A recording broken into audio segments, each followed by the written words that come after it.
Hello everyone, Radhe Radhe ji. कैसे आप लोग सभी? आई होप आप सब लोग बहुत अच्छे से होंगे। मैं भी एकदम बढ़िया से हूँ। तो आप सब लोगों को शिवरात्रि की बहुत बहुत शुभकामनाएं। तो कैसे मनाते हैं आप लोग शिवरात्रि? आप मुझे कमेंट बॉक्स में ज़रूर बताइएगा। मैं कैसे मनाती हूँ शिवरात्रि ये मैं आपको बताती हूँ दिन भर के शेड्यूल से।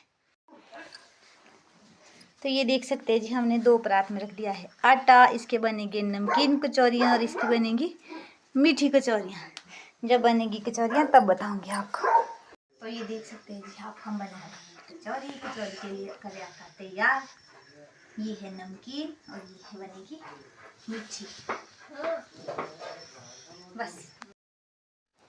तो फाइनली बन चुकी है जी कचौरियाँ। ये देख सकते हैं आप, ये है मीठी कचौरियाँ और हम लोगों ने कुछ नमकीन कचौरियाँ भी बनाई है, वो भी मैं आपको दिखाऊंगी। ये देखो आप, चूल्हे पे बन रही जी, चूल्हे पे लगी है कढ़ाई और हम बना रहे कचौरियाँ। आज के दिन की जो स्पेशल डिश रहती है वो रहती है ये कचौरियाँ। मतलब हम लोग बोलते हैं गांव की भाषा में कचौरू। तो इस तरह से बनाते हैं जी। बेटियों को देना बहुत ज़रूरी माना जाता है इस दिन। में घर में जो भी पकवान बनते हैं वो हमारी जो घर की होती है बेटियाँ, बहन, मतलब कि गांव की भाषा में, तो उनको देना होता है ज़रूरी। तो ये देख सकते हैं आप, कुछ इस तरह सब फैमिली मेम्बर मिलकर बनाते हैं, सब बैठकर बनाते हैं इस तरह से। कचौरियों को अपनी अपनी भाषा में बहुत कुछ बोला जाता है जी। मेरे मायके में इनको रोटको बोला जाता है और ससुराल में बोला जाता है कचौरू। बस बनाने की विधि सेम ही रहती है जी।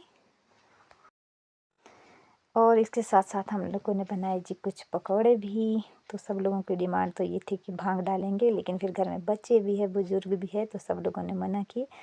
और शर्मा जी बना रहे हैं जी पकौड़े, सिंपल वाले, गोभी वाले, आलू वाले, पालक वाले मिक्स। आज के दिन में ये सारी डिशें बना ही लेते हैं फ़िलहाल। और ये देख सकते हैं बच्चों के ज़िद पर भैया बना रहे हैं चिप्स बच्चों के लिए। लो गाइस, इस तेल में चला जाएंगे चिप्स। तो ये देख सकते हैं जी, ये है जी हमारा पहाड़ी ट्रेडिशन। यानी हम लोग इस तरह से बनाते हैं शिव जी की फैमिली, शिव, पार्वती, नंदी जी और नीचे छोटा सा चूहा। ये कलाकारियाँ होती है जी, मिट्टी से बनाए जाते हैं, मतलब हर साल में नए बनाए जाते हैं। और फिर इसको शिवरात्रि के दूसरे दिन हम चढ़ते हैं पानी के पास, यानी बावड़ी के पास। तो कुछ इस तरह से बनता है जी शिव जी का परिवार। और इसको बैठा देते हैं हम एक, जहाँ पर पूजा करते हैं वहाँ पर, और फिर वहाँ की जाती है पूजा। और पूजा के लिए कुछ इस तरह से किया जाता है, ये किया जाता है जी, सूर्यांश कर रहा है पूजा।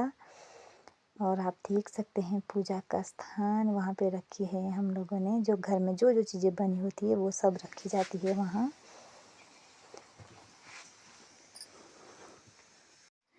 आज के दिन की जो पूजा की विधि रहती है, जो गूगल धूप नहीं चलाते, बल्कि ये पाजे की पत्तियाँ होती है, इसमें घी डाला हुआ होता है और इस तरह से आग पर रखते हैं इसको। और इस तरह से ये हम बिल्कुल ताज़ा धूप देते हैं, कुछ इस तरह से।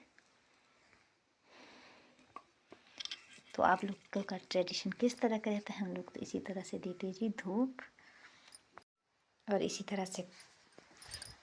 तरह से करते हैं जी पूजा। जय महादेव जी।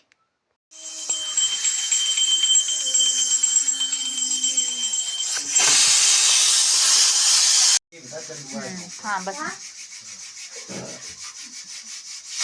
तो कुछ इस तरह से होती है जी हमारी पूजा। पूजा करने का जो मेन रीज़न रहता है वो रहता है ये गुसाई जी, जो बांधते हैं हम लोग पाचे की पत्तियाँ, जो सरसों के फूल और खट्टे होते हैं जी जमटू, जो गांव में होते हैं।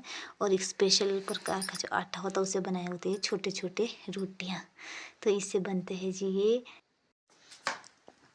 और जो ये गुसाई जी है, इसके अपने अपने नाम होते हैं। मेरे मायके में बोलते हैं इनको गुसाई जी, मतलब वही गसाई गांठना। ये ज़रूरी माना जाता है आज के दिन में। आपके घर में कोई पकवान बने या ना बने, इसकी कोई ज़रूरी नहीं होती, मतलब कि बने या ना बने, लेकिन जो ये गुसाई जी होते हैं ये ज़रूर मानने चाहिए। हमारे पहाड़ों का ये एक ट्रेडिशन है, एक ज़रूरी है, मतलब जो इन चीज़ों को मानता है। तो मेरे मायके में बोलते हैं जी इनको गुसाई जी, और मेरे मामू के घर में बोलते हैं इनको सई राजा, और मेरे ससुराल में बोलते हैं चंदुआ। लेकिन इन सब का एक मिला जुला जो मिश्रण है वो ये है कि इनमें भगवान जी वास करते हैं, और उन भगवान जी को ही हम पूजते हैं आज के दिन में। तो इस तरह से फूल पत्तियों की इस पूजा के साथ जो पूजा की जाती है महादेव की, महादेव जी प्रसन्न होते हैं कि नहीं वो तो वो जाने। बट इस तरह से मनाई हमने आज की अपनी शिवरात्रि। आप लोगों ने कैसे सेलिब्रेट की आप मुझे ज़रूर बताइएगा। So happy Shivratri once again.